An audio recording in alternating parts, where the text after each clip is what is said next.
Welcome to another video. This video is going to be about discussion of the relevant cash flows. So what are relevant cash flows?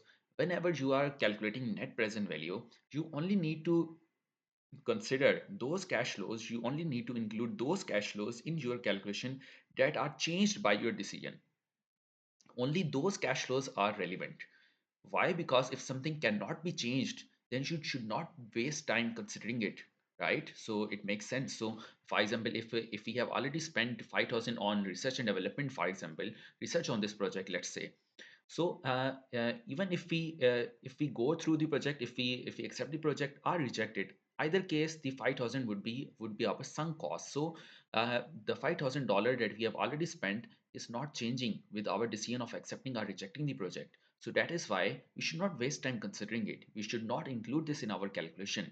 So this is the basic concept of relevant cash flow. So we only include the cash flows that are changed by our decision.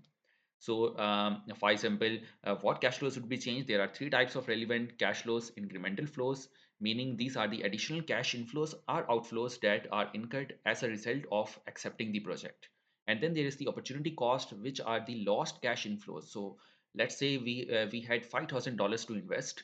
And if we are about to invest that 5,000 in this project, then we would not be able to invest that 5,000 in another project.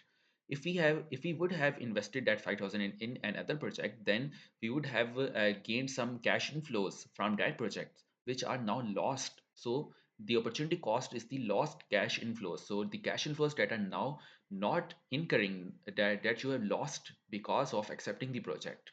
So let me give you another example for this. So let's say we have to use some piece of machinery in our project. If we are not going to use this piece of machinery in this project, if we are going to reject this project, then we would have sold the machinery for, let's say, $4,000. So this $4,000 is the opportunity cost of accepting the project. This is the lost cash inflow that will not be incurred now that we have accepted the project. So opportunity costs are also relevant. And then a very important item, cost saved. These are also relevant. So these are you can say these are the cash outflows that are not saved. So for example, if we are about to invest in a new piece of machinery that is going to automate our tasks, our that was previously performed with our workforce. So the main benefit of investing in such piece of machinery would be that our labor cost would be saved. So main advantage is the saved cash outflows. So obviously these are also relevant because these are the cash flows that are changed with our decision. So this is the concept of relevant costing or relevant cash flows. So what are the irrelevant items? Irrelevant items, there are four types: sunk cost or past cost. So these are just very easy marks because if something is written in your NPV data, NPV question data, that let's say 15,000 has already been spent on research.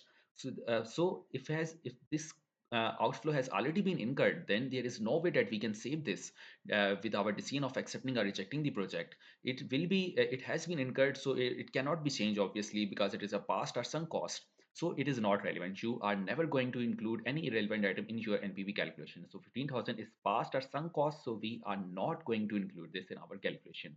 Similarly, committed cost or committed cash flows, these are the cash flows that will be incurred in future, but we have already committed them now or in the past. So this means that even if we accept or reject the project, it won't matter because this cash flow is already committed. So it will incur either case. So of course this will also be irrelevant. We should not include this such type of cash flow in our NPV calculation.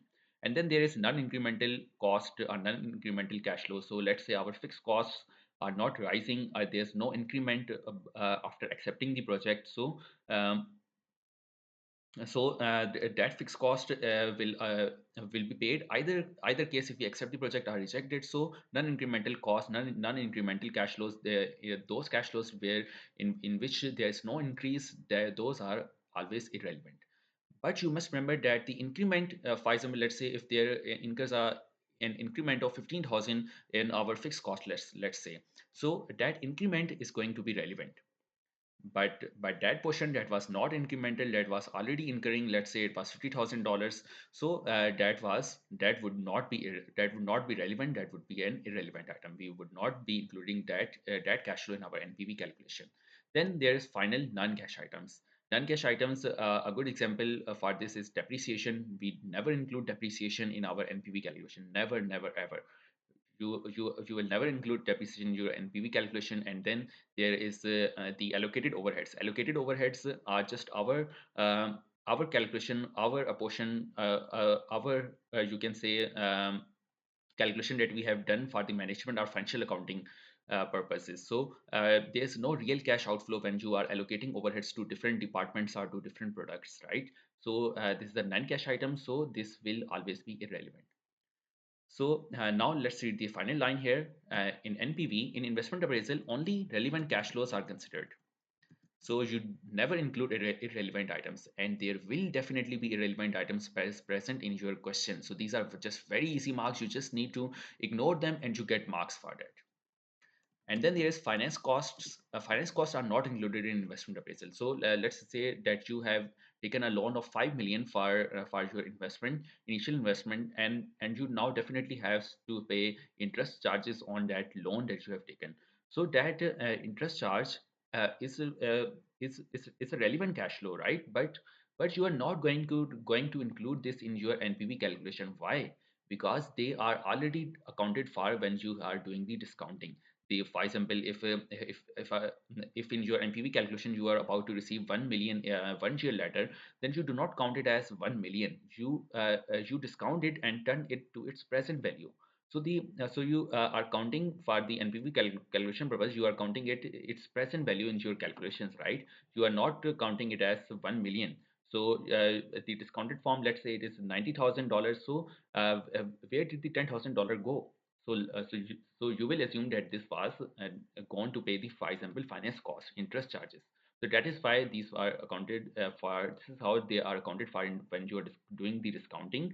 So that is why you do not have to include them separately, finance cost, in your NPV calculation. So that was all. This was all about the relevant cash flows. And in the next lecture, we will talk about the inflation. Bye.